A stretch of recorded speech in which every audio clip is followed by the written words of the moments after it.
ये मेरा सबसे प्यारा पेड़ जिनमें 15-20 बाज की फैमिली उनके घोंसले होते थे।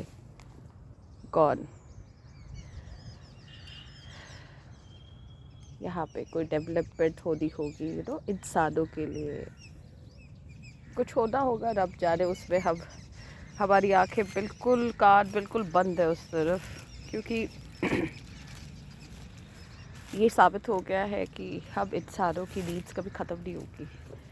कब्र तक जाने तक हमारी नीड्स ख़त्म नहीं होगी, तो हम उसमें कुछ नहीं कहेंगे। लेकिन कुछ चीज़ें हैं दिल के एक कोने में, जहाँ पे उस ईश्वर की बनाई धरती का विनाश होते हुए जब देखते हैं तो बड़ा असहाय सा महसूस करते हैं।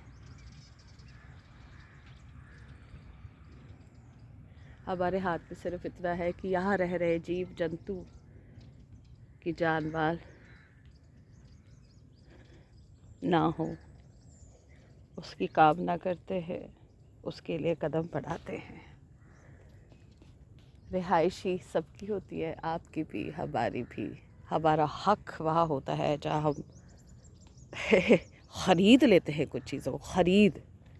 ये सृष्टि है, ये ह्यूमंस के नियम है। लेकिन इनका हक जो यहाँ पहले से रह रहे थे, जिन्होंने अपनी यहाँ पे आशियाने बनाए, कितने परिवार यहाँ जन्मे, उनका हक का क्या। अपने हक की बातें तो बड़े ज़ोरों ज़ोरों से हम करते हैं, सुनाते हैं, है ना। हमारे कोर्ट है, लेकिन एक यूनिवर्सल कोर्ट ऑफ लॉ भी है, दैट्स कॉल्ड कर्मा लॉ। उससे बच के कोई कहीं नहीं जा सकता।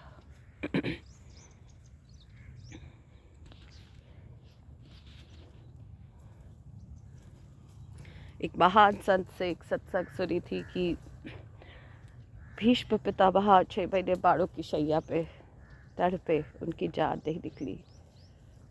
भीष्म पितामह, धुरंधर, वीर, चक्रवर्ती, तो किसी जन्म में उन्होंने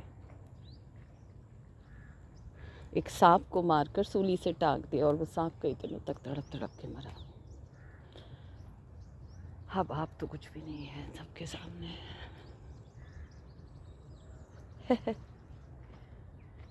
कुछ चीज़ें ना जंगलों को नष्ट करने से पहले, कुछ बनाने से पहले वहाँ का मुआवना करना बहुत ज़रूरी है। ये उड़ा मेरा मोरनी, कि वहाँ के जान मान का कोई नुकसान ना हो, वहाँ पे रह रहे जीव जंतु को बचाया जा सके। हर जगह को कटने से पहले ये एक लॉ, नियम होना चाहिए कि वहाँ के जीव जंतु जितने हैं उनको अगर हो सके तो रेस्क्यू करके किसी और जगह पे रिहैबिलिटेट किया जाए।